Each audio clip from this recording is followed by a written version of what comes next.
Have you ever felt like you're watching your life as if it's a movie, but you're not in control?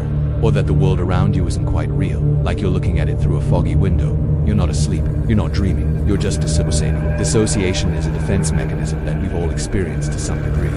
It's a way for our brains to protect us when we're under extreme stress, anxiety, or trauma. Have you ever found yourself daydreaming in class or zoning out during a long drive? These are common examples of mild dissociation. But did you know that there are more intense forms of dissociation as well? Imagine being in class taking notes when suddenly you feel a sense of dread. The next thing you know, your classmates are packing their bags and you missed an entire 10-minute lecture. You might have experienced dissociative amnesia, a form of dissociation that causes gaps in memory. In that 10-minute period, your brain essentially hit the pause button on your memory. You may not remember what happened, because your brain was trying to protect you from the stress or trauma that you were experiencing at the time. Depersonalization is another intense form of dissociation. It's when you feel disconnected from yourself, like you're watching yourself from outside your body.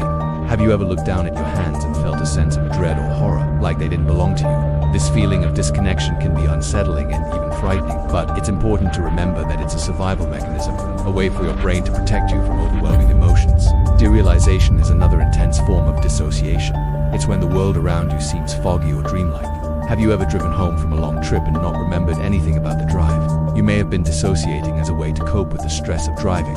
But why does dissociation happen? Well, when we experience trauma or extreme stress, our amygdala, which is the part of our brain that processes emotions, gets overloaded. To protect itself from burnout, the brain essentially throws a circuit breaker, which dims the activity in the prefrontal cortex, the part of the brain responsible for processing reality and regulating emotions.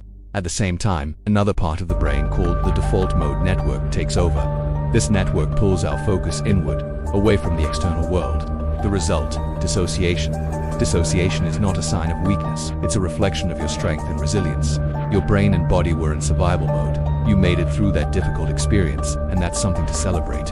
With the right support, you can heal and move forward. A trauma-informed therapist can help you process your trauma and develop healthy coping mechanisms. Reaching out for help is a sign of strength, not weakness. If you or someone you care about has experienced dissociation, please reach out for help. Remember, you're not alone. Support is available, and healing is possible. Thank you for watching. If this video helped you, please share it with others. Together we can spread awareness and understanding of dissociation. Until next time.